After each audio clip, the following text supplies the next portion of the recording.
로마서 8장 1절로 2절 합독하시겠습니다. 그러므로 이제 그리스도 예수 안에 있는 자에게는 결코 정죄함이 없나니 이는 그리스도 예수 안에 있는 생명의 성령의 법이 죄와 사망의 법에서 너를 해방하였음이라. 아멘. 지난주 본문이 창세기 3장 15절이었죠. 네, 창세기 3장 15절도 채 다 하기 전에 뜬금없이 또 로마서 8장인가 생각하실 텐데, 늘 말씀드리지만 다 이렇게 준비 작업들입니다. 또 이제 때가 되면 창세기 3장 15절로 돌아가고 왜 돌아 결국 여기로 왔는지 여러분들이 이제 알게 되실 텐데, 그럼 오늘 본문인 또 로마서 8장 초반 첫 번째, 두 번째 절을 나누기 위해서 우리가 이제 필요한 부분이, 오늘 순서로 제가 말씀드리고 싶은 부분은 이제 예수님께서 이제 마태복음 19장 9절 같은데 보시면은 뭐라고 말씀하셨어요? 바리새인들에게 음행한 이유 외에 아내를 버리고 다른 데 장가드는 것은 간음이다 그러셨어요. 이 말씀은 이제 산상수훈 가운데에도 이제 마태복음 5장 31절로 32절에도 비슷한 말씀을 하셨었죠. 누구든지 아내를 버리려거든 이혼 증서를 줄 것이라 하였으나 나는 너에게 이르노니 누구든지 음행한 이유 없이 아내를 버리면 이는 그로 간음하게 하며 또 누구든지 버림받은 여자에게 장가든 자도 간음함이니라. 이러한 말씀들은요, 한마디로 뭐냐면, 단순히 뭐 남녀가 꼭 결혼해야 된다, 결혼하면 뭐 이혼하면 안 된다, 내지는 뭐 결혼 생활에 있어서 이런 경우에는 뭐 법적 효력이 어떻게 되고 뭐 누구 잘못이고 누가 유책이고 이런 말을 하는 게 아니에요. 성경에서 그런 것들을 유추해내시면 안 됩니다. 성경은 그런 거를 한 번도 말한 적이 없고, 오늘도 강조하지만 또 앞으로도 계속 설교 중에 강조될 거지만, 기본 맥이 뭐예요? 지금 뭐 간음이란 것을 예로 들어 말씀드렸듯이 중요한 건 눈에 보이는 그 간음이라고 하는 그 육신적인 간음, 세상법에서 말하는 그 간음은 그냥 껍데기잖아요. 하나님께서 실컷 부부들로 하여금 분쟁이 있게 하고 100이면 100 다 문제가 있게 하시고 심하면은 뭐 사회적으로도 갈라지게 하시는 그 모든 것들, 그럼 하나님은 왜 이렇게 인생을 피곤하게 하시고 도대체 인간으로서 안 되는 거냐? 안 되는 거예요, 인간끼리는. 그런데도 억지로 뭐 불화가 없는 척하거나 억지로라도 뭐 애들을 위해서라도 뭐 이혼하면 안 된다, 그런 얘기가 절대 아닙니다.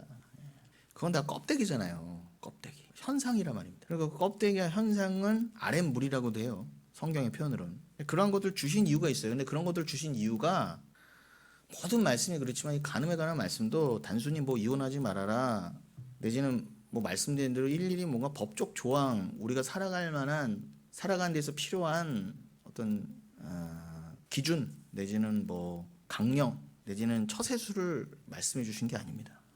어차피 여러분 뭐 법적으로나 사회적으로는 간음이 아니라 하더라도 하나님께서는 이미 모든 사람은 죄인이라고 했어요. 결혼을 했나 안 했든지 이혼을 했든지 안 했든지 다 죄인이다. 그리고 그 죄의 기준은 뭐라고 그래요? 이미 너희는 하나님께 이혼당할 수밖에 없는 간음한 자들이다. 너희가 다 음행자들이다. 그게 성경의 기본 태도예요. 기본 가르침이라고요. 그러니까 이거는 이건 내 얘기가 아니야. 난 이혼도 안 했고 난 간음도 안 했어. 그게 아니라니까 여러분. 성경의 모든 말씀은 다 우리에게 향하신 말씀이에요. 나와 관계없는 말씀이 없어요. 성경은 그렇게 읽을 수가 없어요. 진리를 받으면. 그렇게 읽는 자가 율법주의자, 그가 바로 지옥 갈 죄인이라는 것입니다. 그리고 예수님은 분명히 너희가 뭐 실제적으로 뭐 간음을 했고 안 했고가 문제가 아니라 너희 마음에 이미 음욕을 한 번이라도, 단 한 번이라도, 단 0.1초라도 품었으면 이미 간음합니다. 그걸로 이미 너희는 지옥이다 하셨는데 어떻게 해결하실 거예요? 그게 중요한 거지. 내가 뭐 이혼했네 안 했네, 그렇게 된 자들은 꼭 어떻게 하는 줄 아세요? 그 돌을 가지고 자기가 맞는 게 아니라 남에게 막 정죄의 돌을 던져요. 그런데 요즘 수요 때도 계속 나누고 있지만 마태복음 21장 44절 뭐라 하셨다고요? 그 돌 던진 놈이 그 예수라는 돌에 맞아서 가루가 될 거라 그러시잖아요. 그러니까 자기가 그 예수라는 진짜 돌, 진짜 율법이라는 정죄에 맞아 영원히 지옥에서 가루가 될 걸 모르고 아무한테나 정죄하는 거예요. 나는 이혼 안 했는데, 나는 뭐 이렇게 가정 이루고 나는 번듯하게 살았는데, 나는 뭐 목사답게 살았는데, 나는 뭐답게 달아 살았는데, 넌 뭐냐 이렇게.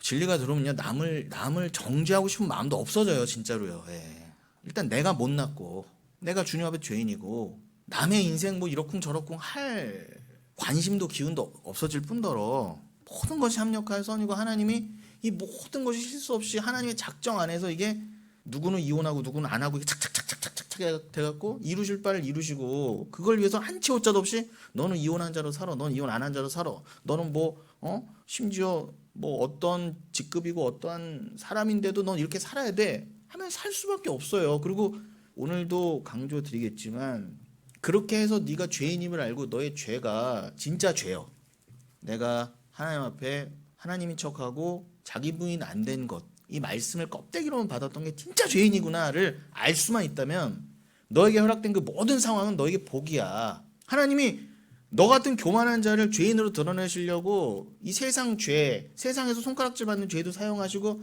너를 이런저런 상황에 두시고, 때로는 눈물 가운데 때로는 아픔 가운데 두신 것도 다 하나님의 작정 가운데 있는 거야.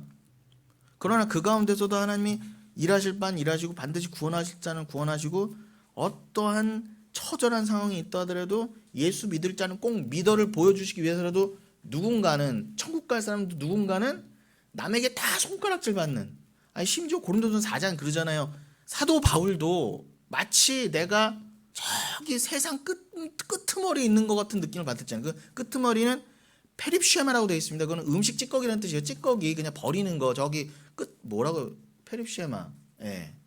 내가 저렇게 조롱당하는 저 세상 끄트머리에 있는 것 같은 그 에스카토스라고도 돼 있어요. 만물의 찌꺼기 같은 자기가 느낌을 받았다 그래요. 그 에스카토스로도 느껴지고 페립시에마로도 느껴졌다 그래요. 사도 바울도 그랬을진데. 그리고 심지어 사도 바울은 어떻게 해요? 죽는 순간까지 저 예수 믿는 자 잡아주기던 놈라는 낙인이 찍혔어요. 그나마 그래도 사도 바울 선생님 때는 박제되는 일은 없었잖아요. 뭐 SNS나 이런데 그때 뭐 사진이 있었어요. 어딜 가도 뭐 야, 얼굴이 팔려서 뭐 저 사람은 다 사도 바울이야 몰랐을 거 아니에요.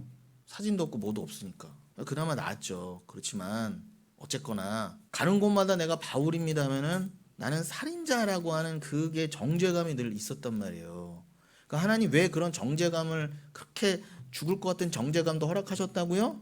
오늘 로마서 8장 1, 2절처럼 너에게는 더 이상 정죄함이 없나니를 그 역설 가운데 깨닫기 위해서라도, 처절한 절망과 아픔 가운데 진짜 복음의 위로를 깨닫게 하시기 위해서라도, 고린도후서 1장의 표현으로 하면은 내가 살 소망이 다 끊기고 차라리 죽었으면 좋겠다 할 때까지 뭐 다른 짓 한 것도 아니에요. 선교 다니면서. 그런데도 왜 그런 고초를 독에 당해야 되느냐? 고린도후서 1장에서도 그러잖아요. 오직 죽은 자를 부활시킬 수 있는 유일한 하나님만을 의지하게 하시려고 그랬다는 거잖아요. 그러니까 사도 바울도 안 됐던 거예요. 하나님만 온전히 의지하는 게. 그러니까 매일 쳐가셨던 거예요. 꼭 천국 입성해야 될 사람일수록 하나님이 꼭 그 하나님의 구원의 역사를 이루시는 일에 쓰임 받을수록 오히려 오해받고, 예수님부터 그러셨잖아요. 예수님이 오해 안 받으셨으면 뭐하러 죽으셨어요? 근데 예수님이 죽으셔야 했기 때문에 오해받으셨단 말이에요. 오해받게 만드셨단 말이에요. 그럼 여러분의 삶도 당연한 거 아니에요? 그러니까 여러분들이 물론 인간이기 때문에 내가 조금 오해받고, 심지어 뭐 내가 바른 말씀을 전하는데도 당연히 힘들죠. 짜증나고 자존심 상하고 진짜 기분 더럽고. 그러나 여러분, 하나님이 다 정하신 바인 것만 믿고 가세요. 그리고 그걸 알면은 남의 인생에 대해서 뭐 이러쿵저러쿵 하고 싶지도 않아져요. 그런 마음 자체가 없어져요. 뭐 누군 그렇대 저렇대 막 이바구질 하고 싶은 마음도 없어지고, 내가 지금 말씀을 깨닫고 내가 지금 말씀 안에 있는가가 지금 중요하고, 어떤 삶을 살던 겉으로는 어떤 모습을, 심지어 거지 나사로처럼 보이더라도 그가 말씀 안에 있는 자면은 내가 말씀 안에 있는 자이고 그가 말씀 안에 있는 자면 서로 끌리게 돼 있어요. 처음에는 겉모습으로 좀 끌릴 수 있고 겉모습으로 판단되고, 뭐 워낙 이 찐득찐득 세상이 붙어있기 때문에 또 뭐 겉의 현상으로 판단하고 싶고 선악을 나누고 싶고 내가 좌우로 판단하고 싶은 마음이 들지언정, 내 안에 영이, 저 사람 안에도 영이 있으면 끌리게 돼 있어요. 다른 것을 판단 안 하고 다른 건 무시되고 그 사람 안에 말씀과 영이 있느냐로만 그 사람을 존중해주고 말을 하게 되고 대화를 하게 되고 밥을 먹게 되고 커피라도 한 잔 먹게 되지, 아니면은 관심도 없어지고 재미도 없고 짜증만 나고. 그래요. 그 사람이 아무리 뭐 사회적으로는 대단한 사람이고 뭐 이뤄놓은 게 많고 그래도 매력이 없다고요. 여러분 제발 그런 사람이 되어가고 계시죠? 저는 믿습니다. 그렇게 되어가시는 줄로.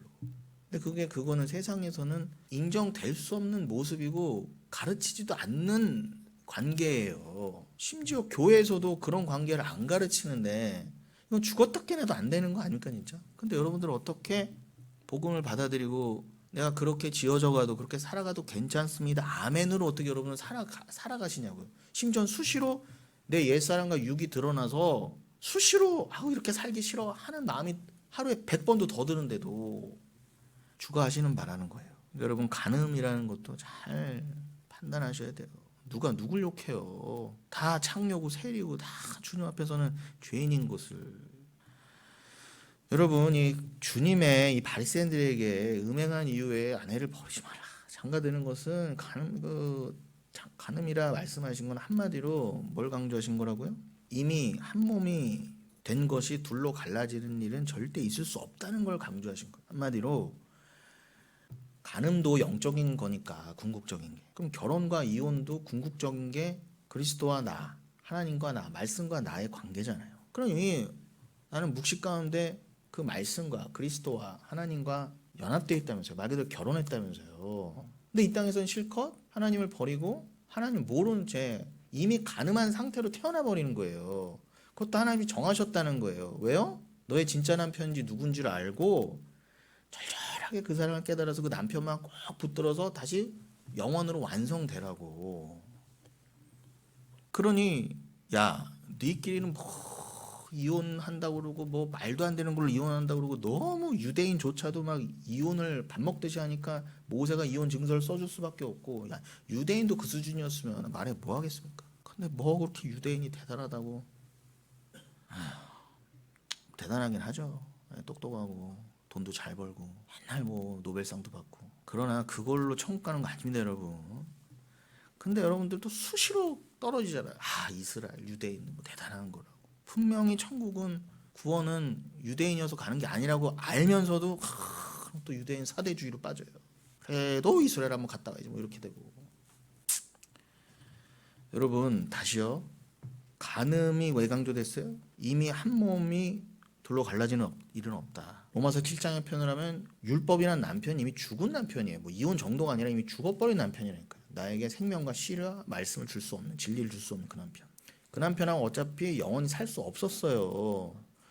여러분의 육신적인 남편을 자꾸 생각하지 마시고 그러면 생물학적인 남자는 어떻게 해요? 우리도 다 생물학적인 남녀를 떠나서 우리는 다 여인이라니까 여러분. 교회는 여인이에요. 근데 생물학적으로 남자든 여자든 그냥 생물학적 남자 여자는 역할을 구분해서 한번 해봐 배워봐 한번. 네 역할극 같은 거 있잖아요 여러분. 저 정신병원 가거나 어디 뭐 어디에요 뭐 연극 무대 같은 건 역할극이잖아 다. 그러니까 우리를 남녀로 나눠서 너 남자 역할 해봐 여자 역할 해봐 그래서 배워봐 했는데 다 여기 그냥 역할에 함몰 되는 거야 다. 어차피 금방 역할 집어 던지고 무대에서 내려올 건데 전부 다 100이면 100 역할에 몰두하는 거야 역할. 그래봐야 역할인데 잠시 잠깐에 마태복음 22장 또 강조합니다. 아니 사두개인들한테 도대체 니들이 바리새인 아니 니들이 유대인이고 그 지도자라는 사두개 파면 뭐하냐.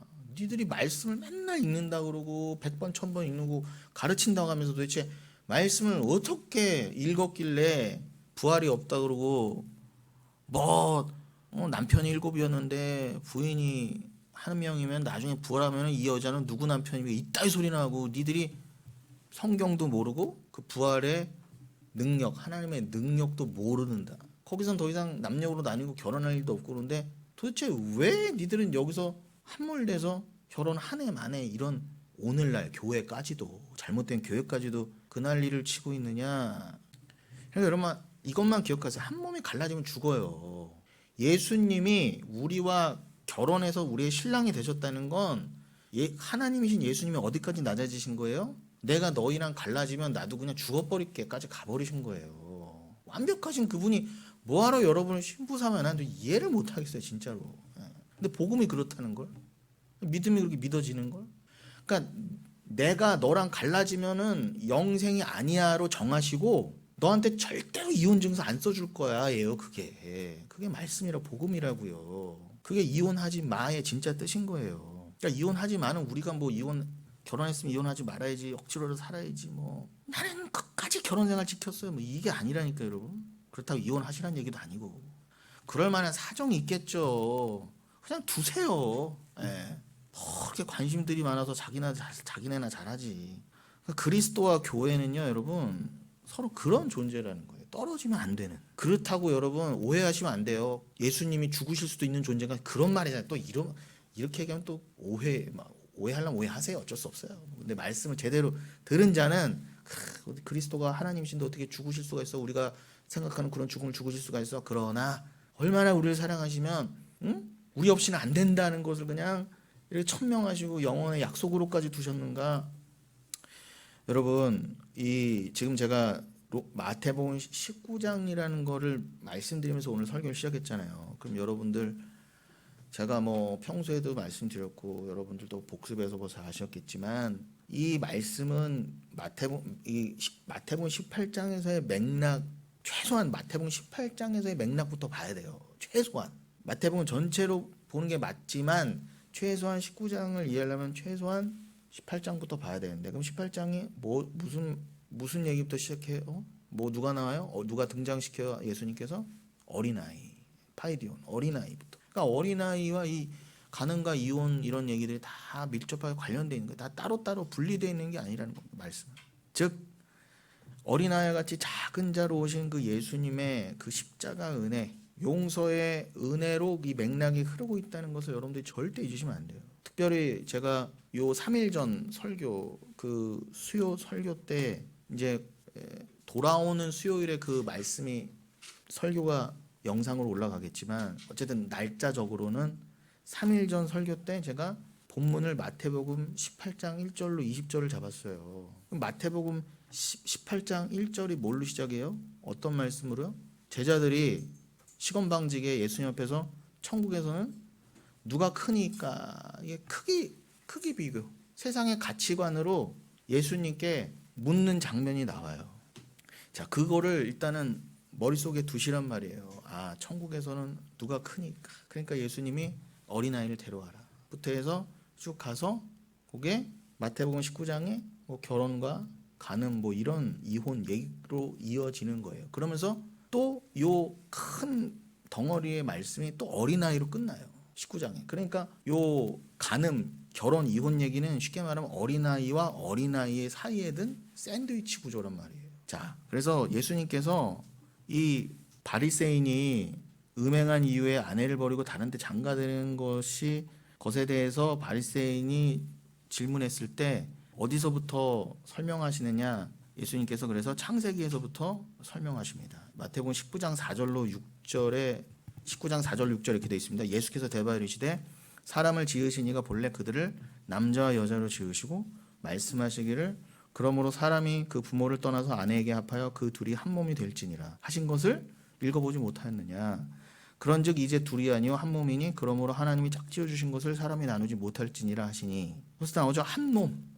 하나님께서 태초에 하나님의 형상으로 사람을 만드셨는데 남자만 혹은 여자만 만들지 않으시고 남자와 여자를 함께 만드셨고 그 둘을 한 몸으로 엮어버리셨대요. 그러니까 지금 남자와 여자 외에 단순히 남자와 여자 외에 한 몸이라고 하는 또 다른 초월적 존재가 등장하고 있는 거예요. 그 한 몸이라는 존재를 만드셨는데 그 안에 남자와 여자가 들어있는 겁니다. 쉽게 말하면 한 몸이라는 초월적 존재, 즉 천국 백성, 진짜 새 창조된 그 천국 백성. 아까도 말씀드렸죠. 사두개인한테 뭐라고 하셨다고 마태복음 22장에 니들이 천국 가서도 남녀가 있고 결혼하고 뭐 애 낳고 그런 줄 알아 말씀하셨던 것처럼 거기엔 우리가 상상할 불허하는 우리인데 분명히 구원받은 우리 모습인데 우리가 지금 이 땅에서는 상상할 수 없는 그런 초월적 존재, 즉 한 몸으로 이제는 남자와 여자로 갈라지지 않는, 그리고 예수 그리스도 하나님과 하나 된 초월적 존재로서 우리가 있단 말이에요. 그걸 교회라고 하네. 진짜 교회. 그 교회라고 하는 천국 백성을 설명하시기 위해 이 땅에서 남자와 여자라고 하는 그 부부라는 관계가 잠시 잠깐 설명용으로 쓰이는 거예요. 그러니까 여러분 뭐 결혼하고 애 낳고 이게 대단한 거 아니에요. 뭐 그렇게 여러분 뭐 가족, 뭐 내 남편, 내 부인, 내 아이, 손자 지금 뭐 이게 다인 것 같고 뭐 아니에요, 여러분. 그래서 인간이라는 거예요. 보이는 혈육에 다 묶여 있잖아요. 이건 아무도 스스로 끊을 수 없어요. 여러분 안 되는 거예요, 여러분. 혈육조차도 안 되는데 혈육도 못 끊으면서 뭘 새로운 관계를 맺고 새로운 무슨 존재가 돼요, 스스로. 말도 안 되는 거예요. 그래서 그러니까 어차피 천국에서는 남녀라는 성이 불필요합니다. 그런 천국에도 없는 걸 굳이 인간 세상에서 성도에게 왜 경험하게 하시느냐, 그럼 이게 설명되잖아요. 왜 우리는 도대체 꼭 그렇게 남녀로 나뉘어서 결혼도 해보고 뭐 결혼도 누구는 안 하고, 뭐 누구는 또 결혼했지만 애 있지만 누구는 아무리 노력해도 애가 안 나고, 누구는 이제 그만 낳으려고 해도 낳고, 누구는 이거는 인간의 그게 아니에요, 여러분. 여러분, 제가 그럼 본론적으로 이런 말씀들을 또 먼저 던져드린 이유는, 제가 아까도 말씀드린 것처럼 지금의 서론적인 예는 남녀 관계, 어떤 부부 관계를 예로서 말씀드렸지만, 대부분의 인간들이, 뭐 여러분도 마찬가지죠.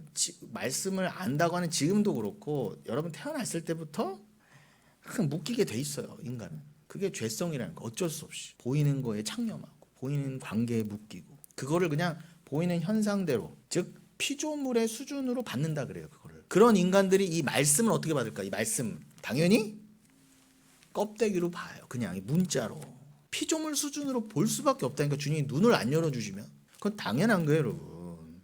근데 그래서 주의 은혜와 도우심이 없이 그냥 막 읽으면은, 아무리 이거를 많이 읽어도 이 안에 레마로, 즉 그리스도로 못 읽으면, 아무리 많이 읽고도 오히려 이게 독이 되어서 이게 나를 죽인다니까요. 여러분, 아모스, 이사야, 예레미야 다 주의 선지자들은 공통적으로 뭐라 그랬어요? 니들이 섬김으로 오히려 망한다. 니들이 제사 드림으로, 율법 지킴으로 오히려 너희들이 하나님 섬긴답시고 하는 걸로 니들이 지옥 가고 망한다 그랬단 말이에요. 그럼 여러분, 차라리 안 읽으면 모르는데 오히려 이 말씀 뭐 안답시고 읽었답시고 뭐 하나님 사랑한다 그러고 하나님 섬긴다 그러고 어설프게 그러는 걸로 오히려 다 더 죽는 거예요, 여러분. 차라리 그냥 말씀도 모르고 뭐 율법도 모르고 교회도 모르고 그랬으면 차라리 복음이 그런 거예요 라고 처음에 오히려 더 받아들이기 쉬운데, 평생 교회 다녔다 그러고 뭐 나는 뭐 40년째 장로 권사라 그러고 나는 뭐 목사라 그러고 전도사, 이게 오히려 독이라니까요. 이게 오히려 뭐예요? 마태복음 21장 44절 또 강조합니다. 이 돌에 부딪혀 깨지거나 이 돌이 떨어져 가루로 만들어 버릴 거야, 예수는 그러죠. 다 내가 조져 버릴 거야, 그러죠. 그러나 택한 자는 그냥 이 돌이 떨어져서 네크로스의 죽음, 그 허무한 죽음으로 끝나지 않고 택한 자들은 이 돌에 맞아 이게 검으로 들어와서 나를 파헤쳐서 드러내고 나를 수술시켜서 어떻게 해요? 성전으로 지어지게 만든다. 3층 천에 올라가게 만든다는 거예요, 쉽게 말하면. 그 3층 천이 곧 세 번째 성전을 의미하잖아요. 그 3층 천이라는 게 천국도 말하지만 그 세 번째 성전을 말하잖아요. 즉 세 번째 성전이 뭐예요? 내가 성령을 이 땅에서부터 영접하여 천국에서 영원히 주와 하나가 되어서 주와 결혼해서 내가 그분의 성전으로 살 건데, 그가 나의 주인이시고 나는 그분의 집이고 그분이 나의 주인이신 거죠. 그래서 나는 성전이고 그분도 물론 성전이지만, 그렇게 그 유일한 하나님 주인과 나는 하나가 됩니다. 나는 그분만을 모시고 살아요 라고 하는 것을 이 땅에서도 깨닫게 하시려고 사도 바울은 고린도후서 12장에 3층 천으로 들어 올라갔다 그러죠. 거기가 뭐라고요? 이 땅에서도 성령을 받아, 고린도전서 3장이나 6장의 표현처럼 너희가 이 땅에서부터 하나님을, 그 성령을 모시는 전인 줄 모르냐, 너희가 성전인 줄 모르냐 그러시잖아요. 이 땅에서부터 그 세 번째 성전의 삶, 3층 천을 본 사람의 삶으로 살게 하신다니까요. 그런데 그게 어떻게 인간이 그냥 이렇게 피조물 수준으로밖에 못 보던 그 사람이 그 성령의 도우심 없이 이걸 다 해라 하지 마라, 그냥 율법 잘 지키면 복 받고 돈도 벌고 자식도 많이 낳고 오래 살고 나중에 뭐 그냥 살만치 살다가 더 살고 싶은데 억지로 죽으면 그래도 천국 가나보다 정도로밖에 못 읽었잖아요. 다 그 수준으로 돼서 그 돌에 맞아 죽는 거예요. 근데 누구는 뭐라고요? 택한 자는 이 땅에서 그 돌이 오히려 나를 살리는 돌이 돼서 나를 깨서 어떻게 해요? 3층천을 보게 하신 다음에 세 번째 성전의 삶을 이 땅에서부터 살게 하면서 뭐예요? 그 돌은 뭐라고 그래요? 성경에서 누누이 모퉁이의 머릿돌이라고 하잖아요. 이 돌 없으면은 절대 너희가 성전을 못 지어진다. 그 뜻이잖아요. 누구는 이 돌을 내 생명돌로 받아, 산돌로, 베드로의 표현을 하면 산돌로 받아, 리도스존. 누구는 성전으로 되어가더라. 무너지고 가루가 되는 게 아니라, 무너지는 바벨탑이 되는 게 아니라 누구는 성전이 되더라. 동일한 돌이고 동일한 말씀인데 하나님의 목적대로 창조된 이 세상을 눈에 보이는 대로 그저 피조물 수준으로만 다 보는 것처럼 말씀도 그렇게만 본다니까요. 하나님의 창조 의도대로 왜 이 땅을 만드시고 왜 남녀를 만드시고 이걸 전혀 모르는 것처럼 이 성경도 그냥 뭐 하나님의 의도인 그리스도와 너희들의 그리스도로 인한 구원, 너희들의 하나님의 성전됨이라는 걸로 못 읽고 말씀드린 대로 해라 하지 마라. 그래도 이혼하면 안 돼. 그냥 이런 식으로밖에 못 읽는다는 거예요. 목사들부터도 그렇게밖에 못 본다니까요. 그러니까 다 설교랍시고 엉뚱한 소리 하는 거예요. 그러니까 다들 뭐라고요? 그렇게 안 그래도 이 세상에 창념할 수밖에 없는데 아무리 교회 다니는 사람들도 그 수준으로 성경을 보니까 뭐예요? 그 사람들도 여전히 오히려 더 나타난 현상에만 더 목매어서 일희일비하는 거예요. 너는 왜 예수 믿고도 그렇게 살아? 정죄하는 것부터 시작해서 나는 왜 예수 믿는데 이렇게밖에 못 살까로 맨날 슬퍼하고 자책하고 고통스러워하고 부끄러워하고 억지로라도 그렇게 하지 말라는 게 아니라 그것도 율법이잖아요. 그렇게 살지 마 가르치잖아요. 기존 교회에서 잘못된 게 뭐라고 가르쳐요? 절대 뭐 마음을 뭐 억지로라도 말을 바꾸고 뭐 생각을 바꾸고 긍정적 그거는 여러분 그냥 이렇게 마인드 컨트롤 그거는 돈 주고 어디 가면은 약도 주고 잘 상담해 줘요. 차라리 그런 데 가세요. 그러니까 여러분 내가 교회 다니니까 억지로라도 기뻐야 돼. 그러니까 나 분명히 감기 저는요 요즘도요 뭐 누구랑 뭐 전화하잖아요. 그럼 아직 이제 기존 교회 다니는 사람들하고 우연히 전화하거나 그러면 저는 그냥 뭐 안부 삼아 아유 좀 목소리가 좀 안 좋으시네요 내지는 봤을 때 걱정 내지는 안부 삼아 아유 얼굴이 조금 아직 목소리가 감기 걸리셨네 그러면은 막 부정적이라는 것처럼 다 나았대 자기는 아니래 괜찮대 훨씬 막 죄송한 소리 한다는 식으로 그럼 제가 맞아 내가 착각했네 또 내가 지금 비정상의 세계에서 내가 또 엉뚱한 말을 했구만. 그럼 그 사람도 저 목사가 이렇게 부정적이고 그렇다고 아니 감기 걸리면 감기 걸렸다고 한 건데 조심하시라고 근데 자기는 무조건 안 걸렸대. 그러니까 뭐예요 목사들이 병신들처럼 말도 못하고 분명히 코로나 걸렸는데 안 걸렸다고 그러고 2주 분명히 안 보이다 나왔으면 그거 갇혀있다 나온 건데 아니래 무조건 아니래. 그러니까 여러분 요즘 국회에서 뭐 재판정에서 끝까지 잡았다는 인간들 뭐라고 하지 마세요. 여러분들 그 자리에 있으면 똑같아요. 자기는 그냥 세뇌당하는 거야. 자기가 스스로 나는 죄 안 졌어. 나는 감기 무조건 안 걸렸어. 나는 무조건 그때 자기가 해놓은 시나리오대로 자기를 세뇌시켜. CCTV 보여줘도 아니래. 근데 그거는 모든 인간의 모습이에요. 모든 인간. 그러니까 여러분 억지로라도 나는 교회 다니니까 아프면 안 돼. 뭐 나는 교회 다니니까 슬퍼하고 고통스러우면 안 돼. 막 억지로라도 그렇게 하지 말라는 게 아니라 그렇다고 뭐 여러분 누구 앞에 지질이 궁상으로 또 막 힘든 척도 하지 마시고 그 누구도 영혼교회 성도라도 이 땅에서는 일희일비할 수밖에 없어요. 그러니 쇼하지 마시고 쇼하지 마시되 그러나 알고 그러시는 거예요. 알고 그러라고 드리는 말씀이에요. 알고라도 고통스러워 부끄러워하시라는 거예요. 왜냐하면 아직 이 땅에 살고 있는 한 단 한 사람도 예 없이 계속 보이는 현상으로밖에는 이해할 수가 없으니까 진짜 믿음을 받았다고 하는 자도 끊임없이 껍데기로만 보고 싶고 이해할 수밖에 없는 본능에 수시로 묶일 수밖에 없기 때문에 그래요. 그러니까 나타난 현상을 자꾸 개발하려고 하고 어떻게든 발전시키고 싶은 거예요. 심지어 교회라고 하는 곳조차도 그 유혹에서 못 벗어나요. 나라는 자아부터 시작해서 말씀을 갖고도 바벨탑과 흙의 가치를 높이는데 온 인생을 허비하며 매진합니다. 결국은 누가 더 훌륭한 먼지냐라는 가치관을 버리지 못한 채 인생을 마무리하게 돼요. 쓸데없는 경쟁하다가 누가 더 그럴싸한 먼지냐. 그 그럴싸해 보이는 먼지로 서로 경쟁하다 결국엔 먼지로 끝나는 인생들이 어디로 모여요? 지옥으로 모여요. 그래서 땅지자의 감옥 옥자인 거예요. 그 먼지들의 감옥, 영원한 감옥. 그게 지옥이에요. 거기서 또 영원토록 경쟁하는 거예요. 니 잘났다, 너 잘났다. 그런데 여러분, 만세전에 구별되기로 작정된 흙과 먼지들이 있습니다.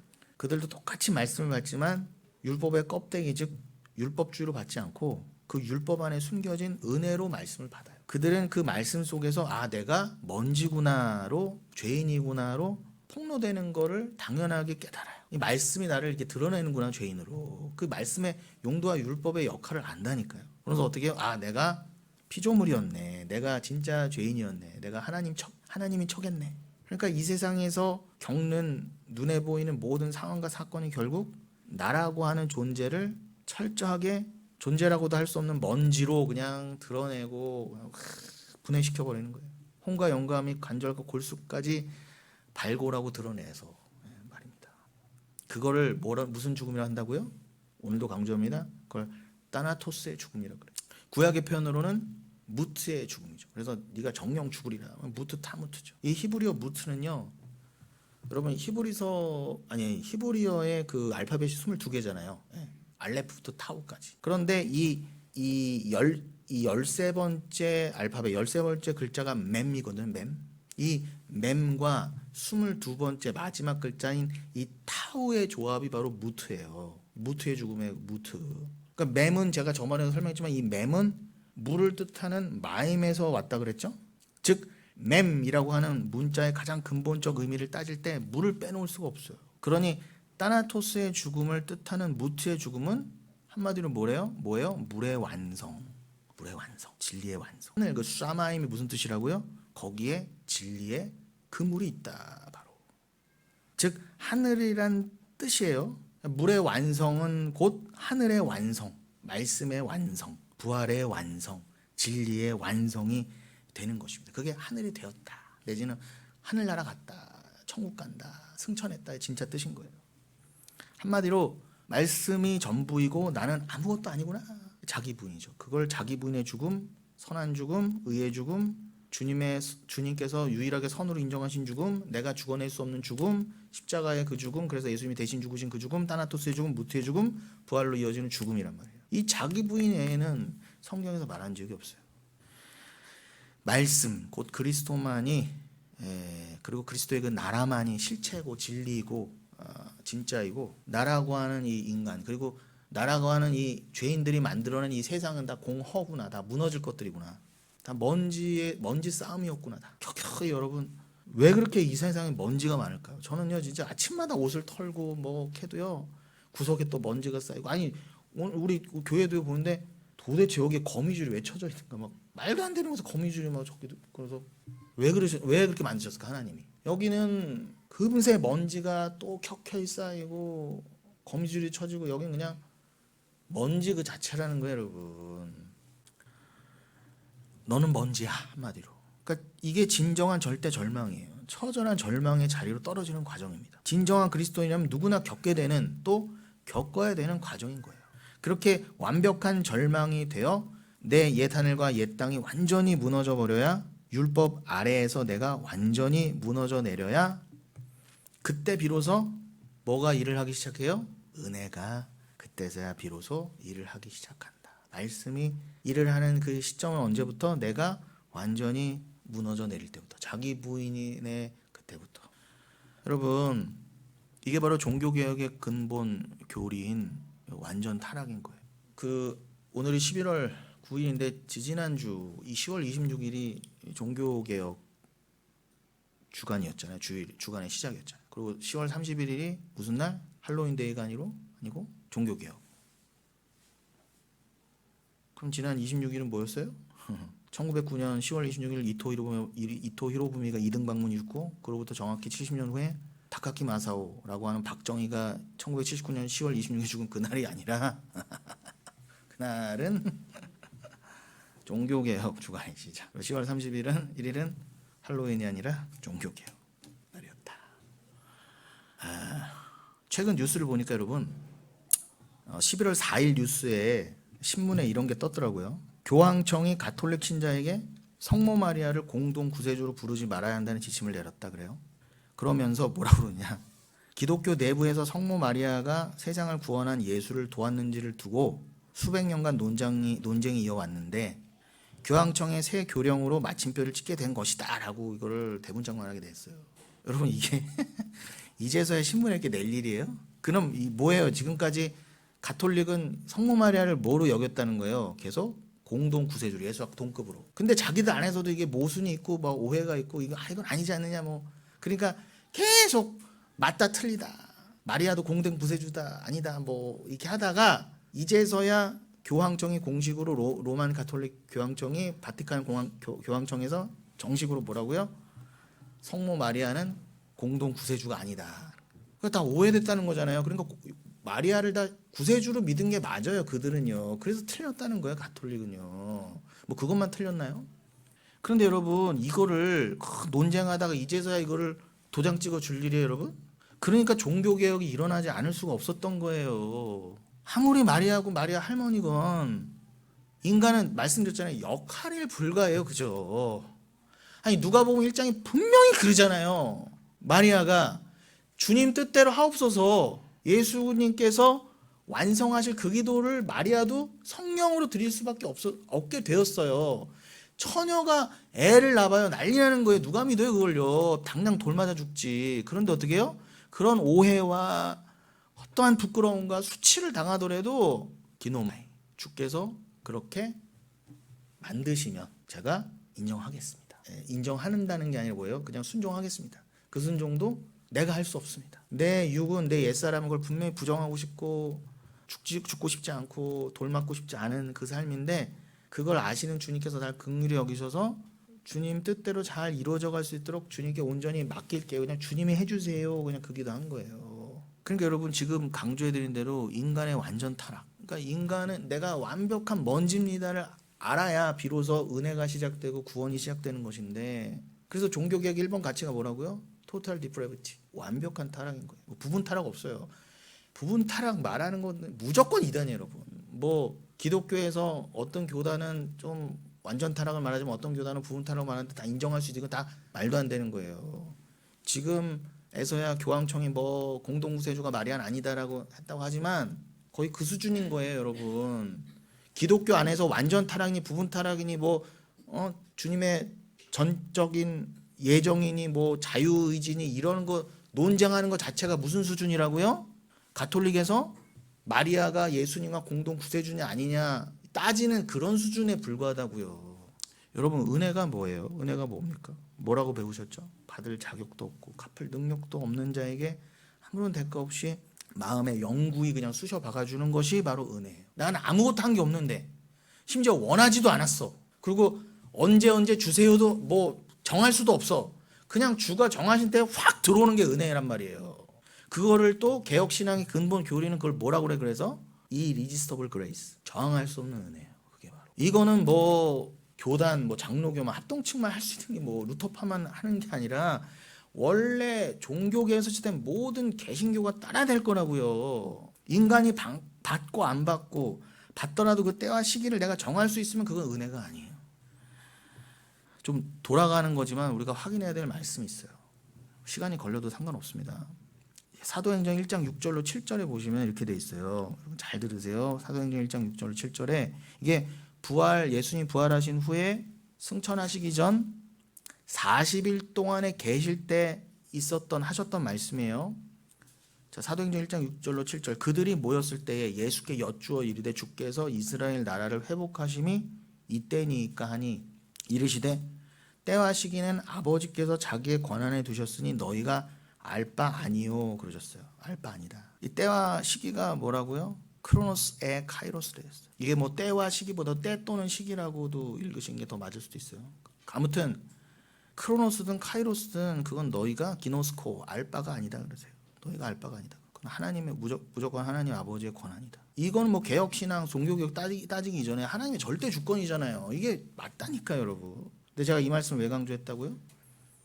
은혜를 말할 때 때와 시기를 내가 정할 수 있어. 때와 시기는 내 주관이야 라는 것 자체가 그건 사단의 생각이라는 거예요. 그건 은혜가 아니라는 거예요. 여러분 흙에 불과한 피조물인 우리는 땅의 존재예요. 땅의 존재. 그런 자가 하늘이 되기 위해서는 뭐가 필요해요? 예수님이 보여주셨던 것처럼 승천이 필요해요. 다른 말로 천국 간다라고 그랬죠. 그래서 지금 읽어드린 사도행전 1장 7, 8절 바로 뒤에 6, 7절 바로 뒷부분인 그 1장 9절에서도 예수님이 승천하셨죠. 이 땅에 율법으로 오신 예수님은 흙으로 오셨던 거예요. 육을 입고 오신 거니까. 안 그러셔도 되는데 굳이 땅으로 흙으로 오신 그분이 먼저 우리들의 부활의 첫 열매가 되셔서 먼저 승천하셨어요. 그리고 그리스도의 영으로 말씀으로 우리 안에 다시 오셨어요. 이건 여러분 안에서 믿음으로 정확하게 이미 일어난 일이라고요. 아까 말씀드린 것처럼 이 말씀이 내 안에 콱 들어오면 이 돌이 나를 원래 부시고 가루로 만들어야 되는데 나를 분해해서 어떻게 해요? 나를 다시 착착착 이거를 모퉁이 뜰로 삼아 예수만을 그 영을 섬기고 모시는 그리스도의 전이 되게 한다고 그러잖아요. 그 얘기하는 거예요. 믿음으로 여러분 안에 정확히 일어난 일이에요. 그거를 헬라어로는 파루지아라 그래요. 파루지아. 진리의 영으로 다시 오신다. 이게 파루지아라고요. 승천하신 육으로 오신 예수님이 부활하셔서 승천하신 다음에 영으로 다시 오심. 이게 파루지아라니까요, 여러분. 이게 원래 나타난다예요. 원래 뜻은 나타난다. 보이지 않던 게 나타난다. 그런데 이걸 한글 성경이 뭐라고 했다? 재림으로 했기 때문에 번역한 바람에 그러니까 재림이라고 표현해도 좋아요. 뭐 10분 이해해서. 근데 이 진짜 재림은 그러니까 내 안에 파루지아 그 예수님이 승천하신 예수님이 내가 다시 오마 너희를 고아와 같이 더 버려두지 않고 내가 다시 오마 하셔갖고 영으로 다시 오시는 게 그게 파루지아라고요. 원래 뜻이. 그런데 그걸 재림 그게 진짜 재림의 의미인데 이거를 모르니까 어떻게 해요? 이 재림을 문자적으로 딱 보는 거예요. 다시 오신단다. 보자 다시 오시는 거 언제 보냐 언제 오시냐 이따위 소리 하는 거예요. 예수님 보고 싶을 때 왜 하늘을 보고 앉았어요? 나는 지난 교회에서 맨날 새벽에 뭐 틀면은 한 시간쯤 흐르면 꼭 이 노래가 나왔어요. 예수님 보고 싶을 때 하늘을 보지 마세요. 내 안에 있는 걸 모르니까 하늘을 자꾸 보는 거 아닙니까? 하늘에 이런 멍청이들은 하늘에 예수님 구름 모양만 떠도 예수님 오셨다. 위대한 주의 종이 서울에서 집회를 하니까 비가 물러가고 흰 구름이 뭉게뭉게 피더니 예수님의 모습이 이런 무식한 소리를 하고 앉아있는 것입니다. 파루지아를 모르니까 열 뻗쳐 진짜. 몰라서 오는 거예요. 너무 무식해서. 그러니까 여러분 잘못이에요. 그것도 하라고 해서 한 것도 여러분 잘못이라고요. 그거를 의심을 가지고 이게 진짜 맞을까 그러고 진짜 말씀에 귀를 안 기울이니까 1차적으로 그렇게 말한 놈들이 잘못이지만 그러니까 여러분 이렇게 이거를 파루지아를 재림이라고 번역한 바람에 먼 미래에 알 수 없는 어느 날 분명히 예수님이 때와 시기는 알 수 없다고 그러지 않느냐. 그러니까 먼 미래에 알 수 없는 날 지금 당장은 싫고 올라가신 그 모습으로 내가 죽기 전에만 언젠가 다시 오실 거야. 내가 여기서 실컷 복 받고 살다가 아니에요. 여러분 안에 성령이 계시다면서요. 그 성령은 뭐 그럼 그렇게 또 오실 분은 누구예요 도대체. 제발 그 관념으로만의 기독교를 버리시라는 거죠. 주님 부활하셔서 천국 가셨다는 거는 하늘이 되셨다는 뜻이에요. 그런데 그 승천을 위해서 반드시 통과해야 되는 게 뭐였다고요?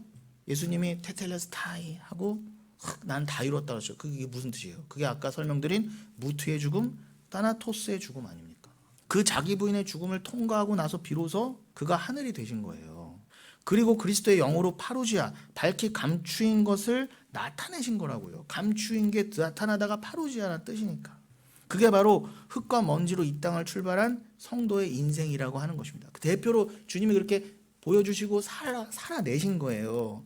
흙에 불과했던 아무런 희망도 없이 그저 내가 왜 흙이고 죄인지도 모르고 그냥 이렇게 사는 게 맞나 보다. 교회도 말씀도 그냥 그렇게 보는 게 맞나 보다라고 엉뚱하게 엉터리로 그렇게 살던 흙에 불과했던 피조물이 오직 은혜로 정해진 언약에 따라 말씀을 믿게 돼요. 그렇게 그때 우리도 하늘이 되는 거예요. 샤마임, 하늘이라는 단어가 그 위에 거기에 물이 있다는 뜻이라고 그랬죠. 즉 거기에 말씀이 진리가 있다는 뜻이에요. 그래서 아래 물과 위의 물은 항상 나누어서 말씀하셨죠. 그래서 말씀을 은혜의 비라고 하고 율법을 물 없는 광야라고 표현하는 거예요. 자, 그 물 없는 흙을 설명하시려고 요한복음 8장 같은 경우에는 가늠한 여인 앞에서 친히 생수 대신 예수님이 흙에다가 뭘 쓰셨죠. 그리고 마가복음 7장 같은 데서는 대가볼리에서 귀먹고 입이 어눌한 자에게 손가락을 양귀에 놓고 침을 뱉어서 그의 혀에 이렇게 딱 갖다 대시면서 에바다 하니까 확 열렸잖아. 귀도 눈이고.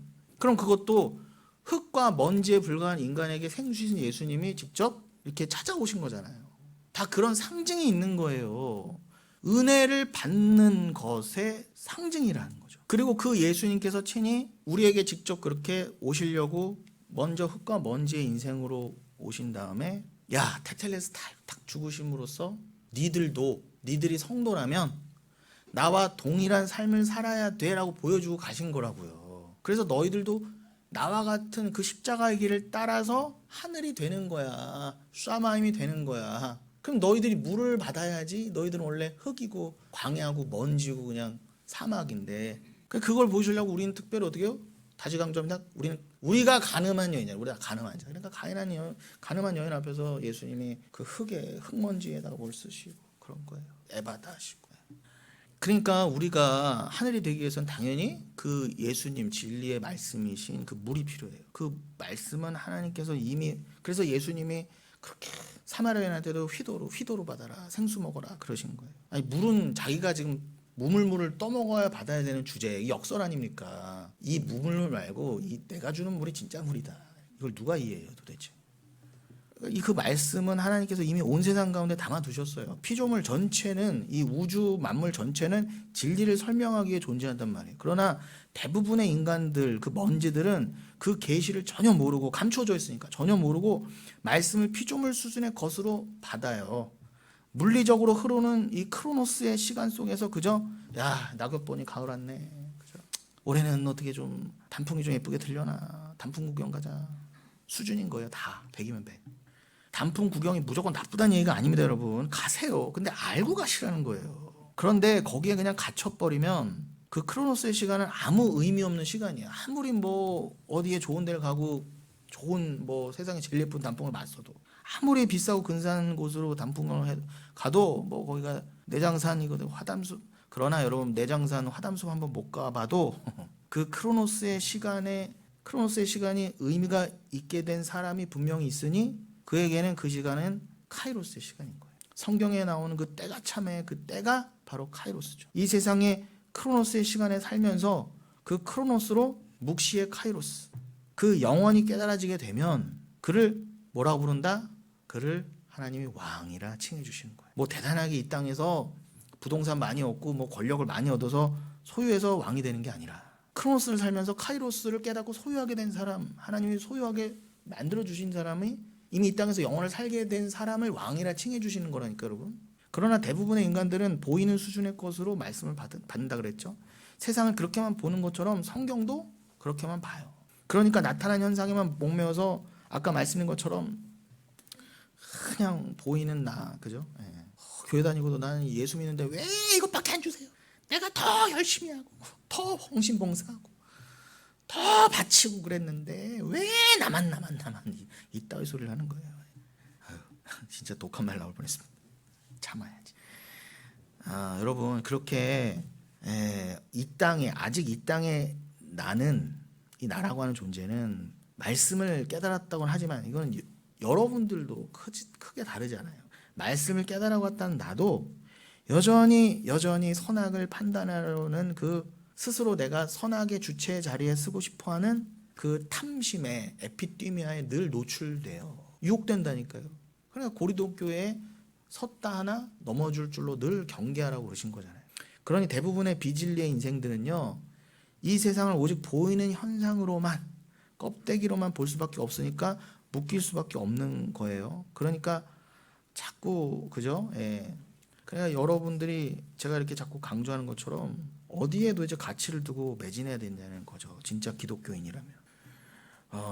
여러분은 똑같이 그렇게 흙이고 흙으로 지어졌는데 어떻게 그렇게 만세전에 구별되어서 누구는 다 말씀을 그 수준으로 피조물 수준으로 봤는데 여러분은 어떻게 은혜의 비로 받으셨냐는 거죠. 저는 이거를 강조하고 싶은 겁니다. 오늘도. 모두가 성경을 그저 율법주의와 행위주의와 인본주의로 받으면서 자기가 흙과 먼지가 아닌 척, 죄인이 아닌 척 외식하는 경쟁을 펼칠 때 구별된 자는 동일한 말씀에 찔리고 엘렌코라고 그랬죠. 수요 때도 강조했지만 엘렌코, 그 책망받고 파헤쳐져서 흙으로서 죄인으로서 완전히 폭로가 돼요. 회개의 길로, 즉 구원의 길로 이끌림 받기 위해서 만신창이가 됩니다. 야, 나는 하나님이 아니었구나. 이렇게 내가 죄인 중에 괴수였구나. 인생 속 모든 상황과 사건들이 나라는 존재를 철저하게 생수가 반드시 필요한 그 먼지 풀풀 나는 흙으로 폭로하고 해체시킨다는 거죠. 그게 바로 아까 말씀드린 따나토스의 죽음, 무트의 죽음, 말씀의 완성이라고 하는 것입니다. 여러분, 그러니까 그 자리가 내가 먼지일 수밖에 없구나. 그 자리가 바로 절대 절망이에요. 그게 진짜 절대 절망이라고요. 뭐 먹을 것 좀 없고 내가 뭐 이혼했고 뭐 잘리고 뭐 이런 게 아니라, 그러나 부활은 그 처절한 절망의 자리에서만 가능한 것입니다. 그 죽음이 곧 생명인 거예요. 그러니까 여러분, 부활로 연결되려면 반드시 진짜 죽음이요, 개 죽음 말고 따나토스의 죽음이 반드시 필요한 거예요. 예수께서 내가 생명이고 부활이라고 말씀하신 게 바로 그렇게 십자가 지고 죽으신 그 따나토스의 예수가 생명이고 부활이시라는 것입니다. 그래서 곧 죽으실 거면서도 말도 안 되게 내가 부활이요 생명이다 그러신 거예요. 그러니까 오해한 사람들은 그냥 예수님을 치기 어린 그냥 그런 사람으로 봤겠죠. 뭐 자기 생명도 하나 못 구하고 십자가에서도 못 걸어내려는 주제에 뭐 지가 부활이고 생명이라고 그러냐.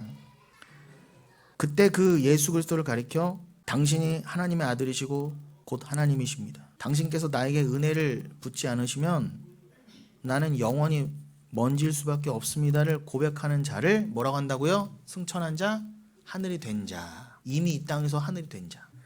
그래서 아까 말씀드린 대로 1층 천, 2층 천, 3층 천의 개념이 나오는 거예요. 1층 천은 말 그대로 옛 성전. 너희들이 그리스도와 복음과 말씀 알아라 하고 돌로 만든 성전 그리고 성막을 줘봤는데 다 못 알아먹었잖아요. 그것도 하나님이 예정하신 바예요. 작정하신 바입니다. 그래서 그 둘째 하늘로 예수, 그 참성전, 그 말 그대로 예수님이 요한복음 2장에서 그랬잖아요. 내가 그 성전이다. 그리고 성전을 오셨어요. 성전이 직접 오셨다고요. 그런데 역시 못 알아먹고 그 예수를 심지어 죽여버렸어요. 그럼 3층 천은 뭐라고요? 세 번째 그 하늘은 진리, 그 진리의 영으로 오셔서 우리에게 알려주시니까 친히. 그래서 바울이 3층 천 그 세 번째 하늘을 가봤다고 하면서 뭐라 그랬어요? 그 사도 바울도 거기에 갔었다는 거는 그가 이미 하늘이 된 자라는 증거예요. 그럼 고린도서 12장 4절에서 바울이 그 세 번째 하늘을 가봤다면서 뭐라고 그랬다고요? 사람의 말로 도저히 표현할 수 없는 말을 들었으니 사람이 가히 이르지 못할 말이라 그래요. 천국은 한마디로 뭐라고 했다고요? 사도 바울이 3층 전 가봤더니 세 번째 하늘 가서 그 세 번째 성전을 보고 뭐라고 했다고요? 진짜 천국을 보고 하는 나라를 보고 사람의 말로 도저히 표현할 수 없는 말을 들었으니 사람이 가히 이르지 못할 말이라 그럽니다. 그게 하늘의 본질이라고요, 여러분. 원래는 표현할 수 없어요, 여러분. 근데 뭐 간증한답시고 내가 죽었다 살았습니다. 천국은 반드시 있습니다. 천국 갔다 왔더니 거기에 어떻게 뭐가 만들어져 있고 무슨 궁전 같은 게 있고 뭐 금덩이가 있고 다 새빨간 거짓말인데 여러분. 사기꾼 아니면 정신병자예요. 그렇게 우리도 하늘이 되면요, 아, 하늘이란 이런 겁니다. 이게 진리입니다라고 여러분, 굳이 내가 잠깐 죽었다가 깨어나서 천국 갔다 왔습니다 안 그래도 여러분은 이미 뭐라고요? 이미 하늘이 된 자로서 사도 바울과 똑같이 사도 요한과 똑같이 3층 천에 뭐 두 사람만 갔다 왔어요? 모세부터 해서 다 갔다 왔잖아요. 3층 천에 보고 왔잖아요. 다. 심지어 그 못난 베드로도 보고 왔잖아요. 그럼 여러분도 마찬가지로 분명히 이 땅의 존재에 불과한 먼지에 불과한데 어떻게 야 하늘이란 가히 인간의 말로 이룰 수 없어요, 여러분. 나의 안에 그 파루지아 드러나신 그 임하신 성령에 의해서 내가 하늘의 그 영원의 계시와 묵시와 비밀을 알게 됐어요. 그게 계시 혹은 파루지아라고 하는 거라니까요. 그럼 어떻게 여러분도 그들은 실제로 사도 바울 같은 경우도 실제로 호로록 마치 환상을 보는 듯이 경험하게 하시지만 여러분들은 이제 성경이 완성되고 나니까 더 이상 여러분의 꿈, 경험, 환상 이런 게 안 써지는 거예요. 제발 여러분 개인적인 환상, 꿈 이런 거 제발 좀 얘기하지 마세요. 믿지 마시고. 다 개꿈이에요, 그거. 아니 성경이 분명히 있는데 왜 또 꿈을 의지합니까? 그거야말로 불신앙이죠. 그럼 여러분들은 실제로 사도 바울이 사도 요한이 내가 성령에 이끌려 호로록 올라가 봤다라고 하는 경험이 없이도 어떻게 여러분들 하늘이라는 걸 이렇게 확신하세요? 이거가 믿어지니까. 오직 믿음으로. 여러분들도 땅의 존재가 아니라 하늘의 존재가 된 거가 오직 이 말씀으로만 여러분을 얻게 됐단 말이에요. 이거 어마어마한 기적 아니에요, 여러분? 기독교가 이걸 말해줘야죠. 뭔 기적, 암덩어리 고치는 기적, 뭐 부자 되는 기적을 왜 말하고 앉았습니까 도대체? 그러니까 여러분 세대주의자들이 말하는 것처럼 휴거니 뭐니 뭐 올라갔다 내려왔다 뭐 나타났다 사라졌다 공중에서 잠깐 깜짝 지상에서 또 깜짝 뭐 이 숨바꼭질해요? 아닙니다 여러분. 이거는요 이미 여러분 안에서 일어난 일이라니까. 이미 성령을 받았으면. 그러니 말씀이 여러분과 관계가 없으면 성경은 여러분 밖에 이 여러분을 죽이는 법의 책이 되는 거예요. 여러분 밖에 있으면 이 말씀은 그 법은 여러분을 죽이는 돌이 됩니다. 그래서 또 강조합니다. 10월 29일 수요 예배 본문이기도 했던 마태복음 21장 44절 말씀이 그 말씀 아니에요? 이 돌 위에 떨어진 자는 깨지겠고 이 돌이 사람 위에 떨어지면 그를 가루로 만들어 흩으리라. 따라서 십자가, 부활, 승천, 재림 같은 것들을 언젠가 일어날 현재 우리와 아무 상관없는 것으로 알고 있으면 여러분은 생명에 치명적인 오해를 하고 계시는 것입니다. 그럼 여러분 좀 사도행전 1장 부분을 마무리할게요. 1장 7절로 8절을 읽어드리면 이르시되 때와 시기는 아버지께서 자신의 권한에 두셨으니 너희가 알 바 아니요 오직 성령이 너에게 임하시면 너의 권능을 받고 예루살렘과 온 유대와 사마리아 땅까지로 내 증인이 되리라 하시니라. 여러분은 그저 하늘이 되었다. 어떻게 내가 하늘이 되었다. 그거를 주가 어디를 보내시든 어떻게 살게 하시느냐 그 자리에서 증인이 되시면 돼요. 그냥 내가 본 대로 그냥 쓸데없는 거 얘기하지 마시고 말씀을 통해 깨달은 것만 전하시라고요. 쓸데없는 간증하지 마시고 예수 믿었더니 부자 됐습니다. 집 나갔더니 개도 들어왔습니다. 그러지 마시고 어떻게든 구워 삶아서 뭐 내 새끼라도 꼭 교회 다녀야 되니까 예수만 믿어봐. 너 결혼도 하고 애도 낳고 그런 제발 그러지 마시고 그러지 마세요. 안 믿으니만 못합니다. 자, 아까의 질문으로 들어가면 지금 시간이 많이 지났는데 로마서 8장 1, 2절 오늘 본문까지는 가야겠죠? 금방 가겠습니다. 아까의 질문 들어가면 은혜가 뭐라고요? 받을 자격도 갚을 능력도 없는 자에게 아무런 대가 없이 마음에 영구히 허락해 주시는 게 은혜예요. 그걸 자 생각 보세요. 갚을 능력이나 받을 자격이 눈꼽만큼이라도 있는 자들에게 있어서 은혜라는 개념은 절대 성립되지 않아요. 그러니까 진짜 은혜는 완전한 절망 속에서 비로소 싹 틔울 수 있는 속성의 것입니다. 그래서 사도 바울이 로마서에서 완전한 절망으로 계속 우리를 몰고 가는 거예요, 여러분. 이게 로마서의 핵심이라고요. 아니 여러분 완전한 절망으로 떨어지지 않은 자가 어떻게 은혜를 감사할 수 있겠습니까? 절망도 모르면서 은혜 말하는 자들은 자꾸 자기 안에 있는 작은 자기 의를 점점 침소봉대해서 그렇지 내가 그래도 이 정도 율법 준수의 수준은 되기 때문에 내가 구원받은 거지. 그렇지 내가 4대째 기독교 집안이고 선교사도 다녀오고 헌신하고 착하고 나라도 사랑하니까 내가 광화문도 나갔으니까 복도 받은 거지. 이렇게 했으니까 내가 이 땅에서 복도 받은 거 보니까 난 원래 구원받아도 될 만한 자였던 거지 로 자꾸 간다니까요. 모든 이게 100% 그래요. 내지는 뭐 이 땅의 것으로 절대 절망을 설명하고 절대 긍정 있다 이 말이라 하는 것입니다. 진짜 복음은 진짜 성도를 완전한 절망으로 몰고 가요. 난 아니구나. 나에게는 어떠한 자격과 공로와 조건 따위는 원래 없었구나. 여러분이 이 땅에서 진리를 깨닫고 난 후에도 이 과정은 계속 반복돼요. 난 아니구나. 부인되지 않은 나라는 존재와 그러니까 계속 부인되어져 나죠. 천국 갈 때까지. 아직도 완전히 부인되지 않은 나와 그리고 개구리 떼보다도 많은 그 수많은 나들이 모여서 만든 게 이 세상 아닙니까? 성경이 말하는 바로 그 세상 호코스모스. 그 세상이라는 것이 정말 구원받을 만한 가치도 없고 자격도 없고 멸망받아 마땅한 바벨탑이라는 먼지뿐이라는 것을 성령 안에서 눈을 뜨고 알게 될 때에 이렇게 이 지옥 같은 곳에서 육체적 숨을 쉬면서 동시에 말씀을 통해 하늘의 호흡을 받고 있다는 것 자체도 하나님의 은혜구나라고 감사하게 되는 거예요. 그때 비로소 나는 아무것도 아니기 때문에 자기 부인되어야 하는 존재이지만 그 자기 부인의 0.0001%도 내 힘으로 할 수 없는 것임을 깨닫게 될 때 그 사람을 비로소 살았다 산 자다라고 죽은 자를 산 자로 여겨주시는 거예요. 그가 바로 출애굽기 3장에서 모세에게 하나님은 어떤 분이신가를 친히 계시해 주실 때에 아브라함의 하나님, 이삭의 하나님, 야곱의 하나님의 아브라함과 이삭과 야곱 같은 계열의 산자입니다. 우리가 얼마 전에 본 마태복음 22장에서 예수님께서 도장 찍어 주셨죠? 완전한 죽음을 통해서만 얻을 수 있는 부활을 부정하는 이 사두개인들아, 너희들 같은 이 껍데기만 유대인이요 기독교인인 이 율법주의자들아, 너희는 하나님께서 아브라함의 하나님, 이삭의 하나님, 야곱의 하나님이라고 자신에 대해 말씀하신 그 말씀도 읽어보지 못했느냐? 라고 책망하시죠. 엘렌코.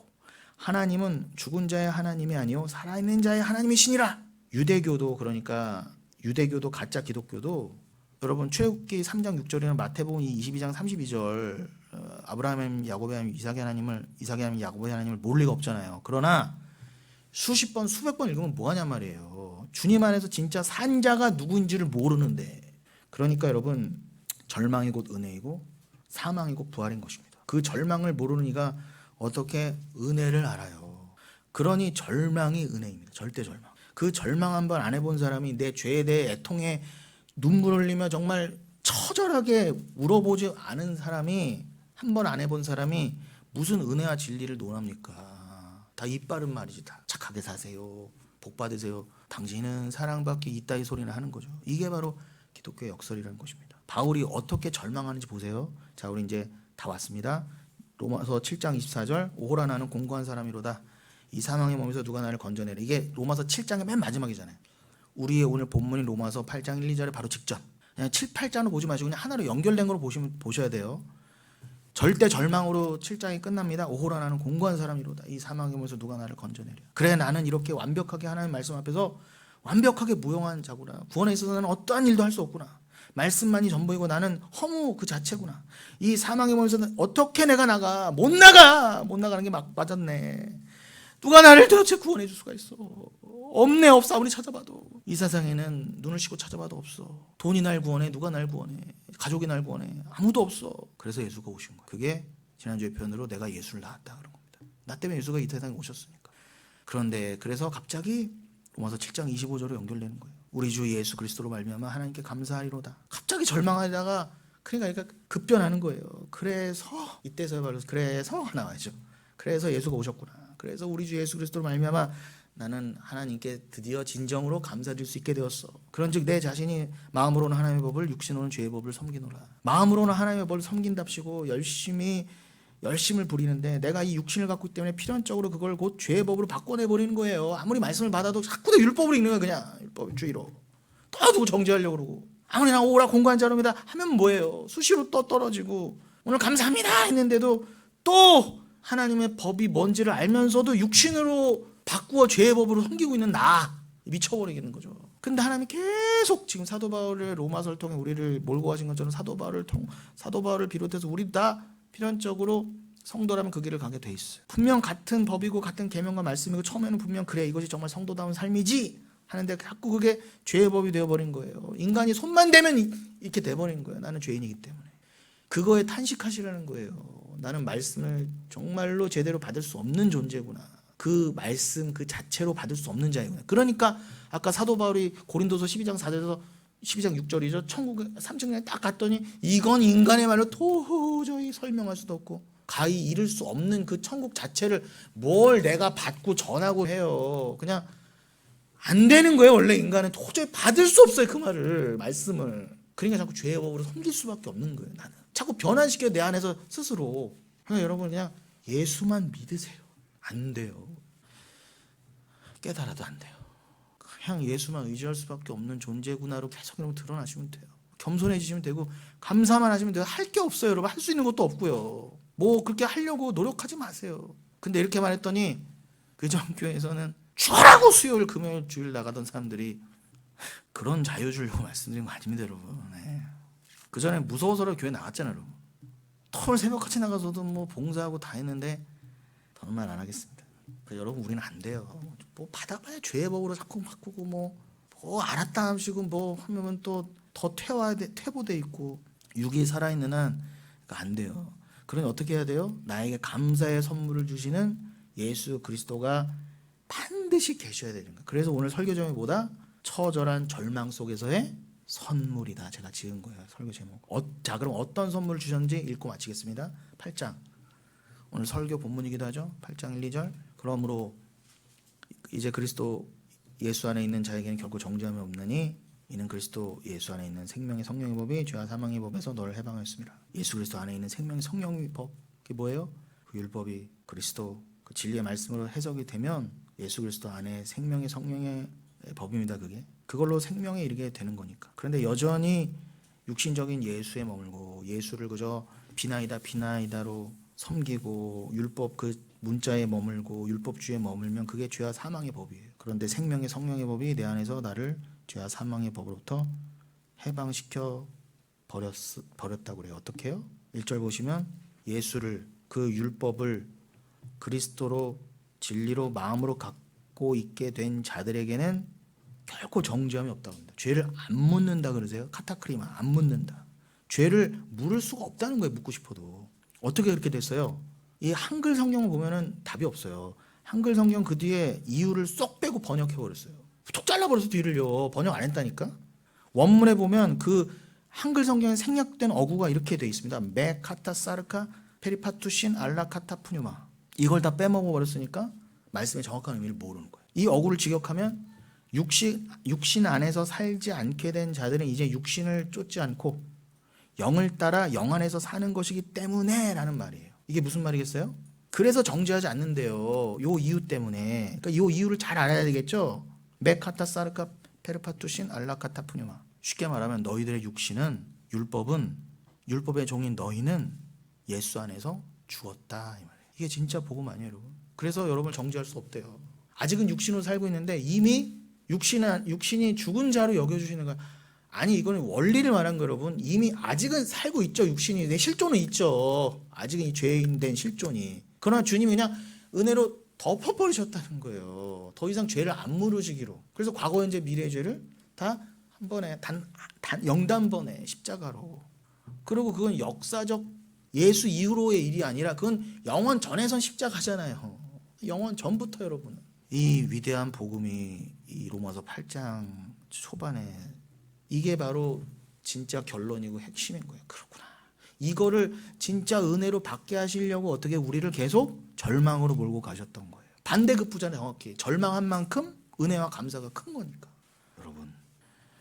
여러분은 이렇게 아직은 육신 안에 살지만 그 영영 정죄받을 육신이 이미 없어진 사람으로 주님이 여겨주고 계십니다.